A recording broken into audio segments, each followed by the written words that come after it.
आज के ज़माने में जब representation of people act her election season में एक बैटल फील्ड बन जाता है, जब लोग हर दूसरे दिन कहते हैं कि ईसीआई पॉलिटिक्स के नीचे दब गई है, तो एक ऑलमोस्ट अनबिलीवेबल फैक्ट याद आता है कि कभी इसी एक्ट के तहत भारत की सबसे पावरफुल प्राइम मिनिस्टर को guilty of electoral malpractices बोलकर रिमूव किया गया था, और वो भी इतना बड़ा फैसला कि उसके अगले ही दिन देश इमरजेंसी में चला गया। एग्जैक्टली 50 इयर्स पहले जून 12, 1975 इलाहाबाद हाई कोर्ट ने जस्टिस जगमोहन लाल सिन्हा के थ्रू ये हिस्टोरिक जजमेंट डिलीवर किया था, जिसमें लिखा गया था that Indira Gandhi stands disqualified for 6 years.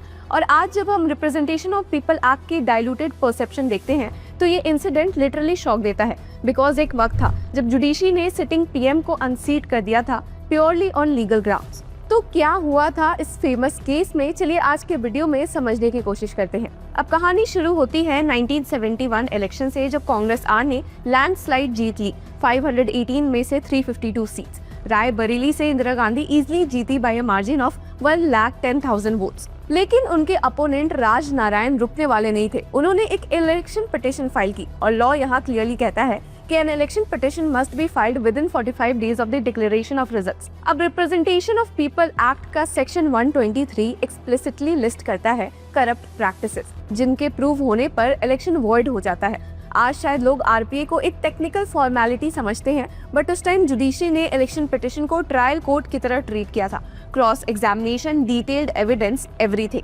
और ऑनेस्टली यही वो पॉइंट है जहां लोग पूछते हैं कि क्या जुडिशरी तब ज्यादा इंडिपेंडेंट थी, क्योंकि आज ऐसे प्रोसीडिंग्स इमेजिन करना लोगों के लिए मुश्किल लगता है। अब राज नारायण के डजन्स एलिगेशन में से सिर्फ 2 सक्सेसफुल प्रूव हुए, पर वो दोनों इतने हैवी थे कि पीएम के इलेक्शन को नलिफाई कर दिया गया था।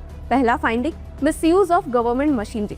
कोर्ट का एग्जैक्ट कंक्लूजन था that Indira Gandhi's agent and officers arranged for rostrums, loudspeakers, barricades and police deployment in connection with her election tour, which constitutes a corrupt practice under section 123 subsection 7 of the Representation of the People Act. अब ये prove कर दिया गया कि DM, SP और home secretary actively involve थे। ये एक डायरेक्ट वायलेशन था और यहाँ पर कोई कंफ्यूजन नहीं थी। सेकेंड फाइंडिंग और ज्यादा सीरियस था, use of Yashpal Kapoor. Court ने ऑब्जर्व किया, Yashpal Kapoor was a gazetted officer of the government of India when he assisted the appellant in the furtherance of her election prospects. Kapoor का रेजिग्नेशन जनवरी 13 को सबमिट हुआ, जनवरी 14 को एक्सेप्ट हुआ, पर his resignation did not become effective until it was notified on January 25। और तब तक कपूर ने जनवरी 7 और जनवरी 19 को स्पीचेस डिलीवर की ऑन इंदिरा गांधी's behalf। अब कोर्ट का कैटेगोरिकल फाइंडिंग था कि the appellant obtained the assistance of a gazetted officer in furtherance of a election in violation of section 123 subsection 7। बस ये एक लाइन ही पीएम को डिस्क्वालीफाई करने के लिए काफी था। अब लोग नेचुरली पूछते हैं कि बाकी एलिगेशंस का क्या हुआ, जैसे misuse of air force helicopters, armed forces involvement, free distribution of quilts, blankets, dhotis, liquor to bribe voters. High court ने ये सब रिजेक्ट कर दिया क्योंकि there was insufficient evidence to substantiate these allegations. अब राज नारायण सुप्रीम कोर्ट में भी ये पॉइंट परस्यू नहीं कर पाए। सिंबल कंट्रोवर्सी भी ह्यूज थी, cow and calf versus bullocks. Raj Narayan ने आर्ग्यू किया था कि the symbol of cow and calf is a religious appeal, और ये सेक्शन 123 सबसेक्शन 3 का वायलेशन है। बट कोर्ट ने सीधे कह दिया कि a cow and a calf are not religious symbols. बस इतनी क्लियर जुडिशियल इंटरप्रिटेशन आज इमेजिन करना मुश्किल लगता है जब काउ पॉलिटिक्स पीक पर है, जैसा कि लोगों का मानना है। अब इलेक्शन एक्सपेंसेस का एलिगेशन भी सेंसेशनल था। Raj Narayan claimed Gandhi spend way above the legal limit, but high court ने गांधी के डिक्लेयर्ड एक्सपेंसेस ₹12,892 को वेरीफाई करने के बाद एडिशनल ₹18,183 ऐड किए थे, कंक्लूडिंग कि the total election expenses amount to ₹31,976, which is below the prescribed limit of ₹35,000। So ये चार्ज भी फेल हो गया। तो स्टोरी ये नहीं थी कि पीएम ने 1000 गलतियां की, स्टोरी ये थी कि 2 violation involving government machinery and a gazetted officer prove हो गए।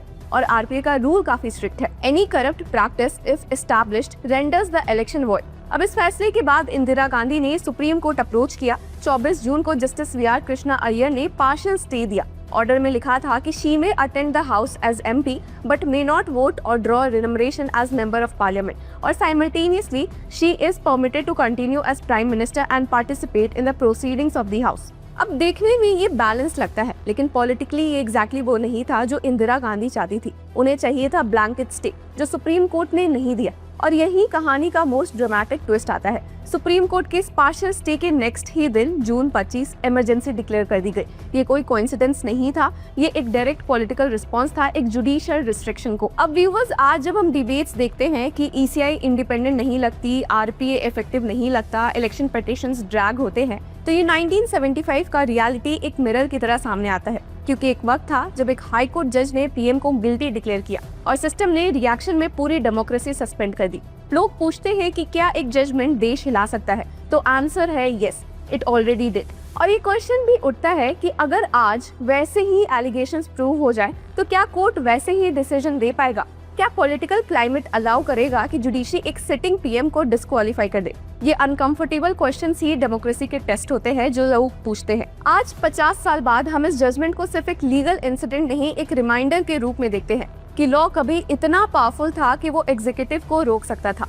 आरपीए कभी इतना एक्टिव था कि करप्ट प्रैक्टिस पीएम की कुर्सी खींच सकता था। जुडिशरी कभी इतनी फेयरलेस थी कि वो कॉन्सिक्वेंसेस के बिना ट्रुथ बोल सकती थी। और सिस्टम कभी इतना इनसिक्योर था कि उसने जवाब में देश को इमरजेंसी में डाल दिया। इसलिए जब हम आज की कंट्रोवर्सीज देखते हैं, EVM doubts, MCC violations, political interference allegations, तब एक इनहेरेंटली इंपॉर्टेंट क्वेश्चन खड़ा होता है। What is the role of law when political power refuses to respect legal boundaries? ये क्वेश्चन तब भी था और आज भी उतना ही रिलेवेंट है।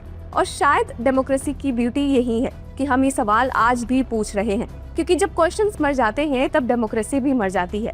तो व्यूअर्स, इस पूरे मुद्दे पर आपकी क्या राय है, हमें कमेंट सेक्शन में जरूर बताएं और तब तक के लिए कीप फॉलोइंग लॉ चक्रा।